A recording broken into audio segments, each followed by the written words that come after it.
Rinasa sayang ngalela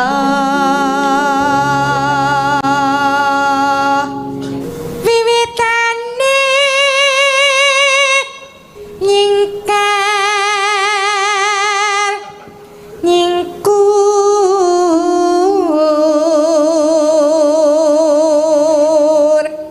lingsem yen kemutan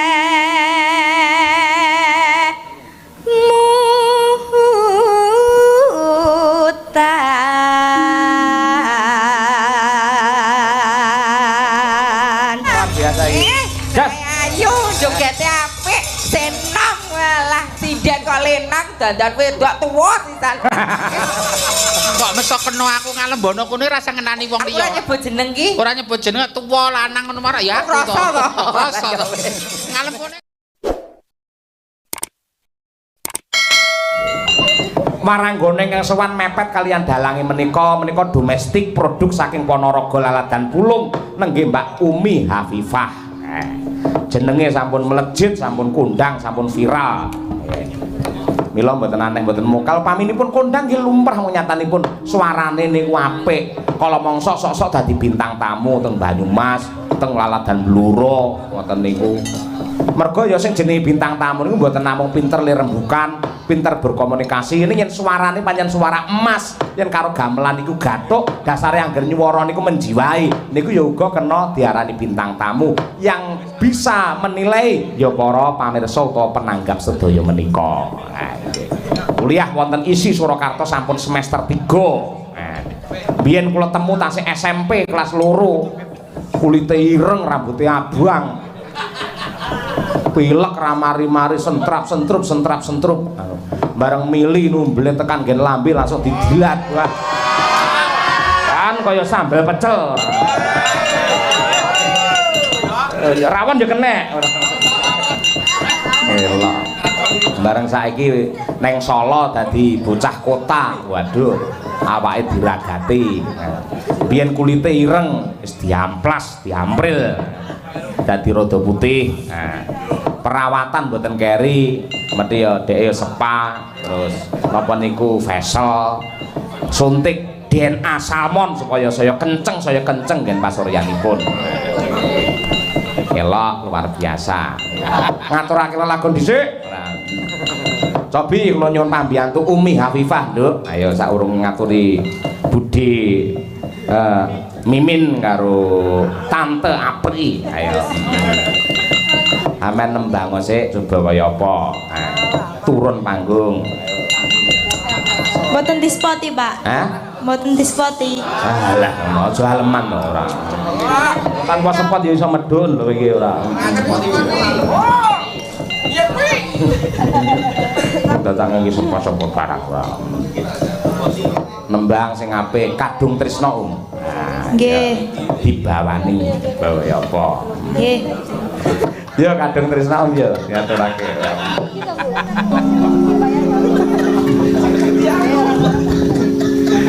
Yo. Sepiro Kang?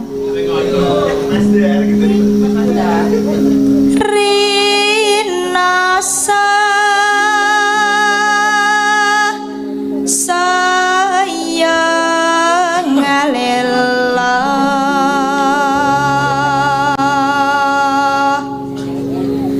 wewayangan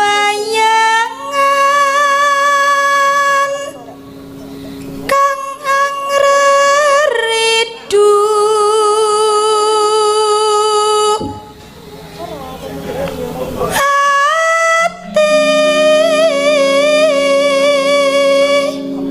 Bareng tadi sinden kondang, tadi sinden laris. Wow, mboten mainan Pak niku. Jam niku sing tinggi Umi niku regane niku 5 juta. Estu niku lek kula ngaten iki mung 750. Nggih. Sementing murup. Nggih. HP-ne niku 20 juta. Piye ngono kuwi? Kula HP kula mau 5 juta kula. Mboten Pak. Hah? Gelang kula nggih anyar. Endi? Ya syukur. Ning empan papan lek pas tanggapan wae dienggo, lek dolan ning pasar utawa ning endi aja dienggo. Nggih. Mergo ngangge anggon-anggon kaya ngono padha karo ngundang copet, ya. Lek nganti kowe engko ora waspada digelandang gelangmu ilang, lek gur ilang gelangmu lek nganti nyangking ning awakmu lho nganti kowe tergores. Nganti kowe dilukai lak ya eman-eman. Nggih. Mula janjane yen golek aman, kowe duwe dhuwit ya to, pengen karo mas-masan, aja nggih gelang, aja nggih kalung. Lah napa? Apike nggih untu. Lah kok saged? Iya to. Wiwit biyen nganti saiki renek critane maling obok-obok cangkem iki renek critane. Tur kowe mulih saya sumeh anggere petuk wong. Petuk wong. Ha iya. Ting ngono kuwi.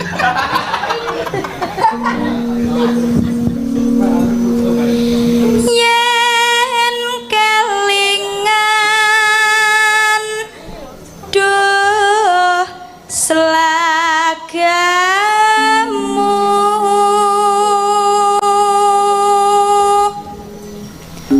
atiku tan kuwawa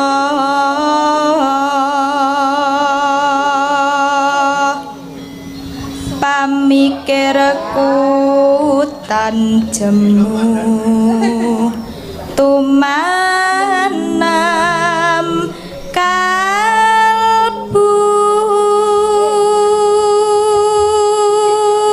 Jan panitiane luar biasa, wet mau kok metu sego terus ora.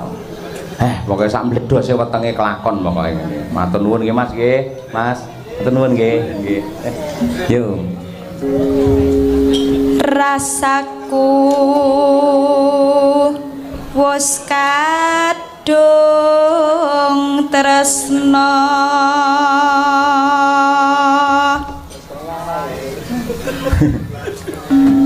mung sira wong merak ati.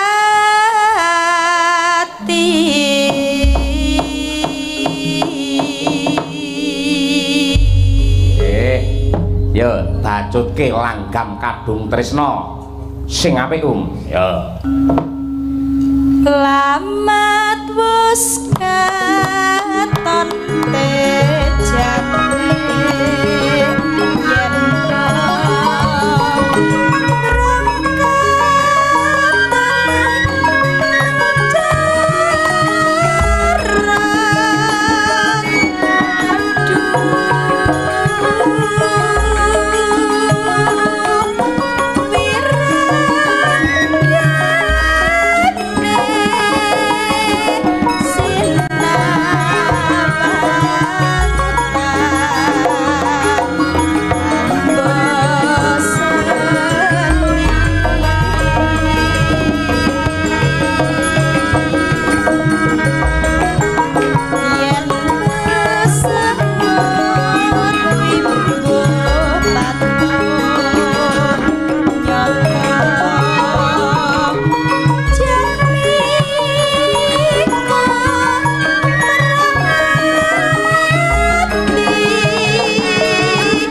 mending durin kayak mending Lali ra tak gawane sarung, Truk. Iya.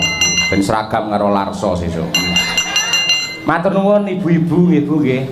Jenengan ngantos yang enten tasih mirsani wayang. Bu, jenengan niku ibu-ibu niku lho. Matur nuwun nggih. Jenengan mirsani napa teng mriki? Wayang ngomong wayang. Iya. Sing mari menarik napa wayange, napa sindene, napa lakone, napa. Aduh. Masalah. Matur nuwun, matur nuwun, matur nuwun nggih. Alhamdulillah ditresnani karo piyai sepuh-sepuh. Ayo. Nggih mugi-mugi jenengan panjang yuswa, sehat walafiat, rezekine kathah. Upamane diutang ndang iso nyaur. Upamane ra iso nyaur muga-muga sing diutangi lali nggih. Ayo jan. Ya ndek pilo. Bacaane sarwa asri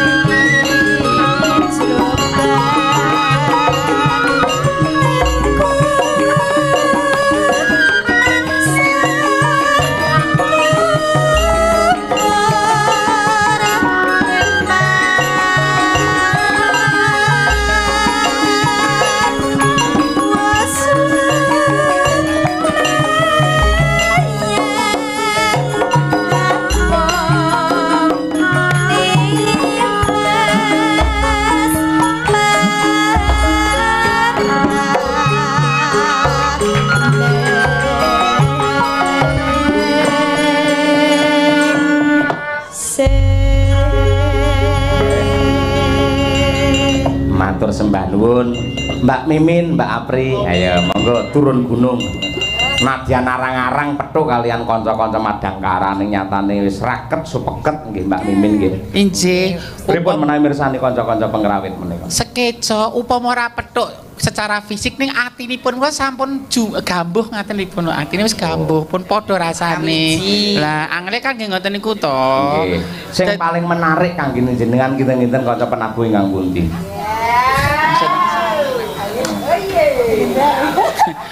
Sing ingkang agem kaca tinggal. Oke lho sewu kacamata kelas. Mas Danang putranipun Pak Sur menika. Ya mesa wong tuwa kok ya nek ira sing mending ya mesa. Mboten ngaten. Nek ukuran wong bagus niku kan relatif. Ana seneng wong bagus ideale gagah gede dhuwur brengosen.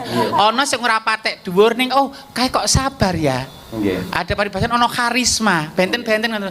Ning kanggone kula Mas Danan niku jawi kabisanipun wonge ngomong banget karo wong wedok ngoten lho. Dadine kan wong wedok kan nyaman lho. Kula malih bayangane nek jenengan dolan kalih Mas Danang teng sarangan wonten prau bebek niku lho. Nggih. Nek goncengan karo aku malah bayangke lho Lek. Nek goncengan karo Mas Danang ki lho. Mas Danang kaya mresake mbahne. Ya ora apik ngomongane ya kok. Ya senajan umurku wis tuwa lho. Wong jenenge jodoh kan mboten mangertos go. Kita tidak pernah tahu lho. Iya. Jodoh mati rezeki. Iya.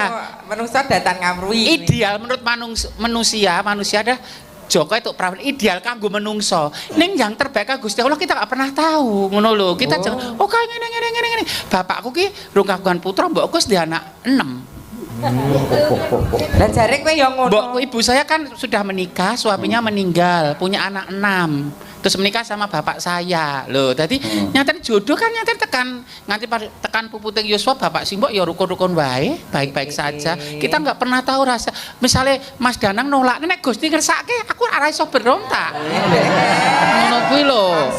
Menika kan semanten. Lho, nyun sewu. Lho, nek ukuranmu pandangan wong liya sengara, pandangan umum lho sengara. Mas Danang bagus, isih enom nyenengke kabeh. Kok arep seneng karo Mimin? Meniku kacamata menungso. Penyakit kita flashback lho sejarah. Lho iki tataran dhuwur lho mriki flashback sejarah. Ken Arok seneng karo Ken Dedes. Ya. Itu bukan karena wajahnya. Ya, terus waktu itu Ken Dedes turun dari kereta kencana. Bener. Turun iki jari iki nglingkap. Terus ketok betise. Kempole ketok dan Ken Arok melihat. Mongko kuwi bojone tunggul ametung. Lho, ketok wentise kok cahayane bersinar. Uduraine lho, kempole bersinar. Lho, ternyata dialah yang akan menurunkan raja-raja di tanah Jawa. Lho, sinten sing pengen nyawang kempol kula ajeng ngertos. Kempol manol kok ya. Berarti ukurane wong sesuk menika nek fisik iso nyun sewu iso ana ukuran je to. Iso saka oh bojoku rapate ayu. Ning tak jak nang omahku kok gemati ya karo wong tuaku. Iya. Oh, agak tekan dolan nggonku kok wis menyapa tangga-tangga ya. Wah, iki apik tak nggo dadi ibune bocah-bocah ngaten nika pilihanipun ngaten. Bojomu milih kowe karena ya mergo kowe sing multifungsi. Ngerti dhewe. Wayah rendeng iso benake gendeng dhewe, duduk sumur dhewe, blandong kayu, ngarit, golek wedi. Terukuran penjenengan nyun pirsa kali ibu. Matur nuwun nggih Ibu tesih nenggani ringgitan. Nggih. Kita belarus wong lanang rungokno nggih. Ketok manole. Ya. Kudu belajar dari Piai Putri. Wong wedok menika secara fisik mungkin lemah. Tapi secara psikologis dia lebih survive dibanding laki-laki. Survive nggo napa? Loh, nyun sewu. Wong lanang tinggal bojone seminggu, tilek wong tuane ning desa papane. Bingung arep mangan opo, ngliwet piye, anake ngono kumbat lumbruk sandangan omah wis kaya kebak kelarahan. Ning wong wedok ditinggal merantau bojone 2 tahun, tetep setia, ngomah resik, anak pinter, serawung urang uciwani. Beliau itu penyanyi itu pahlawan keluarga, Ibu. Aplaus kagem ibu-ibu. Lho. Wong wedok nek ditinggal merantau ngantek ngono kuwi berarti pinter. Pinter. Mergone Ya kuat nahan. ora. Lah apa? Tertutup rapat. Ayo dulu yo Apri iki lho. Capek barang ora. Lho, cara melek mawon nggih, cara melek. Nyun sewu. Ibu ate saya betah wungon, nyun sewu betah wungon. Ibu itu nggih, nyun sewu. Nek tangi risik dhewe, ning nek sare mesti keri dhewe. Iya. Ngapa ta, Lek? Ngerti? Saiki bojone arep turwe, oh iya jangane rung dinget. Bareng ngejahat, oh bojoku rung kondur, oh anakku le kuliah kok jarene mulih kok rung mulih, rung iso turu wong wedok ki nek keluarga rung mulih. Engko sadurunge jago kluruk wis tangi. Lho, turune wong lanang turu breksek, nek turune wong wedok turu mikir. Sesuk le nggo sarapan apa, nyangoni sekolah piye, sumbangan 5 nggon. Lho, gak bojone le mbak le blonjo telat. Nah. Ning kok ya kecukup iso kiter wong wedok. Lho. Hebate wong wedok ngono. Pinter golek utangan. Lekon maju mesti wong wedok, wong lanang kono Bu golek butung aku wangi nyaur. Lho, menika wong wedok ternyata pinter manajemen, pinter akuntansi, pinter tata boga, pinter tata graha, pinter samukawis. Ning ora ana bayarane. Istri menika ora ana bayarane. Dari matahari terbit sampai mata bapak terpejam. Garek mapan turu jam 11 bengi mesa diungkrah-ungkrah ayo to mbokmu. Lho menika ayo. Ngopo? Ya iu anu Wik. Nah ya bener Mbak Mimin. Cerita menika realita Kyai Putri kaya Bu Kesi ngoten niku nggih. Nggih. Lek tresnani karo bojo kuwi jan tenan 100%. Nganti Bu Kesi bareng dadi bojo kula kuwi ra duwe kanca. Mergo napa? Kula teng pundi mawon, Pak ora mlungu aku yo kudu melu nderek. Ngono ngoten niku. Kula tuku gudeg no Pak, aku melu. Lha awake dadi lemu niku mergo kula ning ndi mangan temu iki melu dheke. Kula lunga saking omah mung ning ngene tangga, mung napa niku mung napa rondo ngoten niku. Pak, aku wedi ning omah. Ora nek wong lanang, mongko anake niku 4 iki 3 lanang kabeh. Nggih. Ngoten niku kan. Ning setiap pilihan menika pancen mengandung konsekuensi. Oh, saya memilih menikah cepat. Konsekuensinya dia harus siap lahir batin, mentale dan sebagainya. Oh, saya pengen beraktivitas di luar sana, harus siap kuat secara fisik dan psikologis. Upama ono swara-swara miring. Jadi setiap pilihan apapun koyo kula dadi sinden mulih bengi ngaten iki, ya mung nek masku sing kelong, nek ngantek kehormatan kula terenggut. Menika ya pilihan apa ora malah kowe sing merenggut kehormatan orang lain. Biasane kok tawake kok. Realita menika dados Mbak Apri sinten sing ketoke? Ora perkara cinta lho, ning ketoke sing menarik niku sing gambuh karo rasamu sing endi? Cahe kok ora mangkat. Imam to? Imam. Bubuk sih Langge niku lho luar biasa. Ini bapak-bapak tasih kata ingkang tasih kepareng lenggah Bapak sungkem kula, bapak-bapak yang hebat. Saya yakin ibu-ibu yang luar biasa menika juga karena bimbingan Bapak yang luar biasa, imam-imam yang hebat, kepala rumah tangga yang luar biasa. Mbak Mimin, jenane arep bintang tamu nganti umur pira kira-kira? Apa ngomong nganti 58 ya isih ngono kuwi Bang. Apa sak entek kontrake ngono. Derek manut niki mawon. Manut aku. Lah aku rak ya dhewe dhisik sadurunge kolaborasi piye Pri kowe nyamane dhewe apa berdua nek nyamane ya karo kowe ngono kuwi Apri terus aku ya wis sak dhewe gabung nek mboten nggih mboten kita sendiri-sendiri misalnya ada yang ngejob berdua baru berdua nek enggak sendiri-sendiri makanya niki dhisik kan derek sinten-sinten kula ten mriko ngopeni nggih kula ketoprakan napa-napa sinten-sinten ki aku geleman ya maksudnya nek lu dalang sapa-sapa ngono lho lha jenengan yo melu sapa-sapa aku yo ngerti sampe melu Mbah Narto melu Mbah Darman melu Mbah Kedhik kok wis wargi kabeh. Nggih, muga-muga tetep sehat kuat. Amin pangestunipun. Sok nggih neng rumah sakit rada risik tekane. Oh nggih. Nggih, wiwite 7:30 besok. Nggih, nggih. Bare jam 6. Wah, kowe nek kesuwen malah dadi lenang. Ya aku ya kaya kok ngono. Nggih. Padang wis lenang. Rada risik nggih, benjang kula tak anu golek-golek lusmen seputar mriku mawon. Iya. Hotel. Kak Yoyo, jenengan kali Mbak Mimi niku sepuh Mbak Mimi lho ternyata. Nggih ta, Kak? Nggih. Kula Kawadasa 7. Oh, 47. Nah. Tak kira swidak 3 ta. Kuwi. Nggih. Ning saya tuh selalu mencanangkan kamu harus tetap energik, kamu harus tetap semangat. Wow. Cirinya energik bukan hanya soal gerakan saja. Terus? Kamu harus selalu berpikiran positif. Hal-hal sing kudu tok selehke seleh nih. Ojo kabeh tok pikir. Karena kita nggak akan mampu sampai kapanpun kita tidak akan mampu menyenangkan wong oke, menyenangkan banyak orang oke, tapi menyenangkan semua orang kita tidak akan pernah bisa. Terus caranya jenengan menjaga fisik stamina tetap harus istirahat. Istirahat, makan sebisa mungkin diladeni apa-apa karo panitia dimaem. Wong ora mendemi nggih to. Jenenge panganan ora mendemi iki mesti enak dadi daging, pikiran positif itu juga menyehatkan. Jamune apa ta, Lek? Istirahat. Terus gedang kluthuk. Ora. Istirahat. Pokoknya ngoten. gedang saiki larang lho, Mbak. Apa nggih ta? Oh, regane sak ndure ndok saiki. Mosok nggih? Sandan. Mbak mengke anu kula disepil, mang sepil, Pak. Mang sepil lah kula ora mudeng. Regoke nek rupa lah rupane kaya apa gedang lagi. Lah kowe brosing dhewe iso ta takon. Alah kok dadak Ngene ae, Pri. Engko tak pap ngono aku gelem ora. Pap. Oh, dom onje. Ketusuk lho engko ora. Jarumnya kecil banget. Suka. Susu dicublesi jarum kok ora. Lek borot piye lho?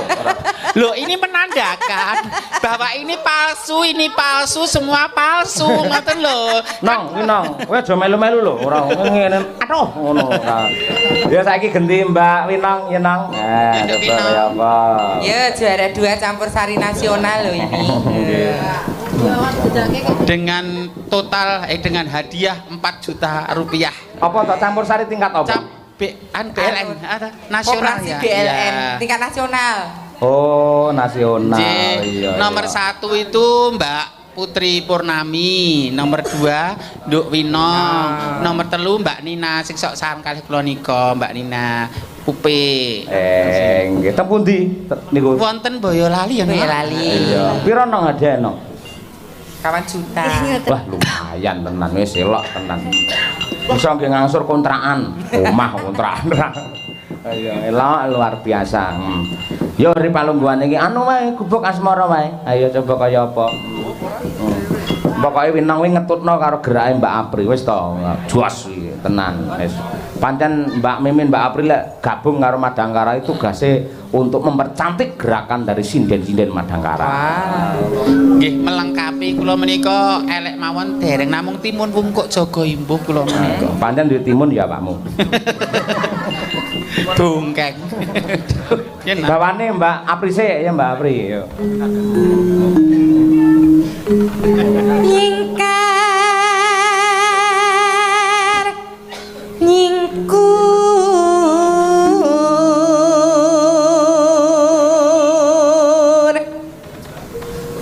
wiwitane nyingkar nyingkur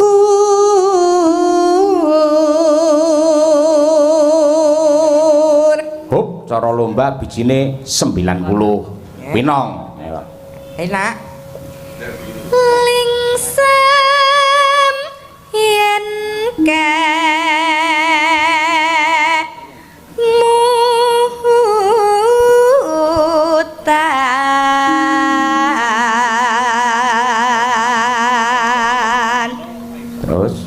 lelampahan kang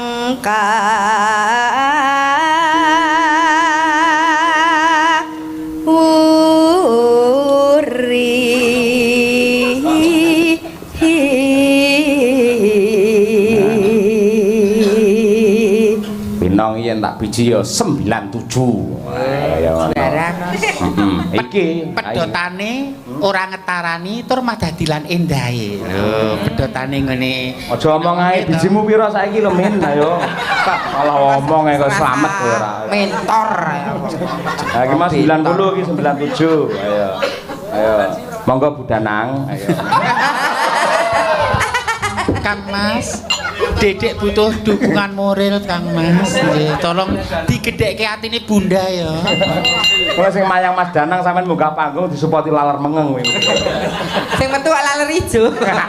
Ganu batang yuk. Pambene apri.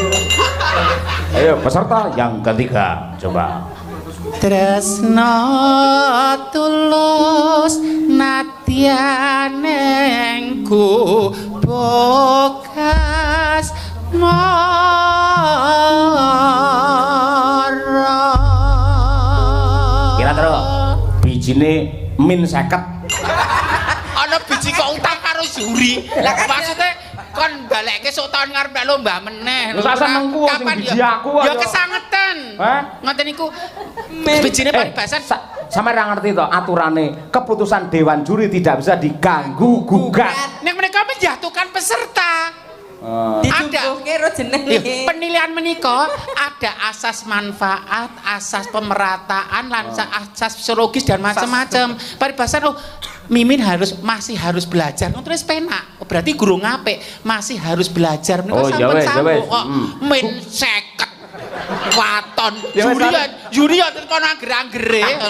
Sorry. Gugatan gaya aturan dhewe menimbang lho, menimbang ngoten oh mungkin Winong juara. Besok jadi jane Winong apik. Ning bisa jadi besok sing juara Apri. Menika asas pemerataan men ana apa jenenge oh iya ngedhekke atine seperti itu ada. Kula mudhek kula ya juri. Yo. Biji kok men 50. Ya wis lek ngono iki gugatan Anda saya terima, dipertimbangkan akhirnya diputuskan jenengan 87. Makasih. Ngerti ra nomor apa wi? Wah.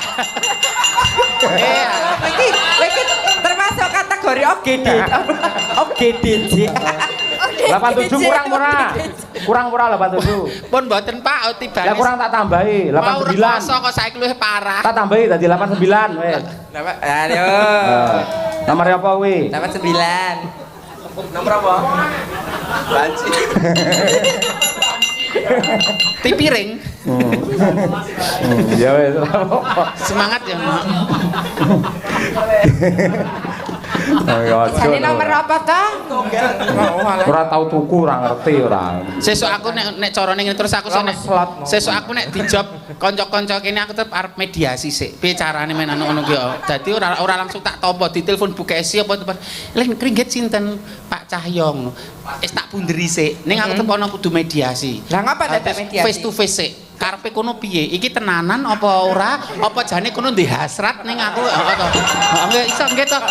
Niat saya hanya berguruan ning papaku. Aku pancen duwe hasrat ning pengen nungkak. Tungkake beda lho. Ayo.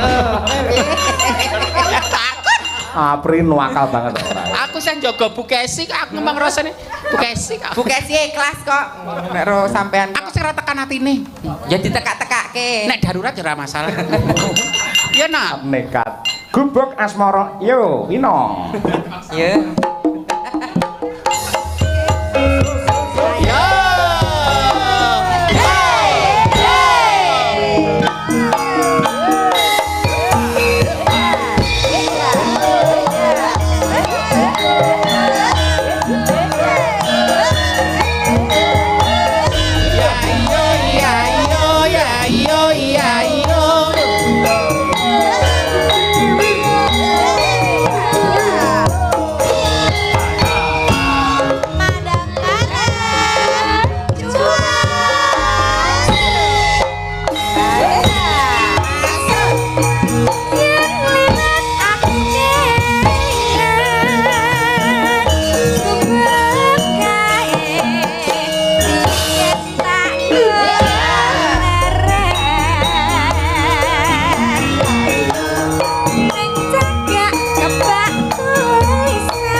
Ganas. Bergas. Wah, oh, kulkas. Os, beras. Rabas. Ayo minum.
Tepuk tangan para penonton, wah, luar biasa ini.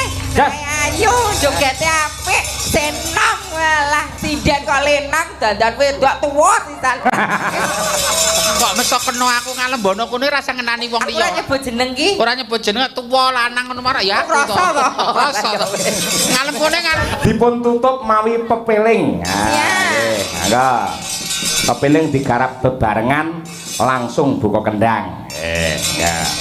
Nika Mbah Wagiman sampun WA kula. Ndang yo aku selak pentas lho. Nggih, Pak. Nggih.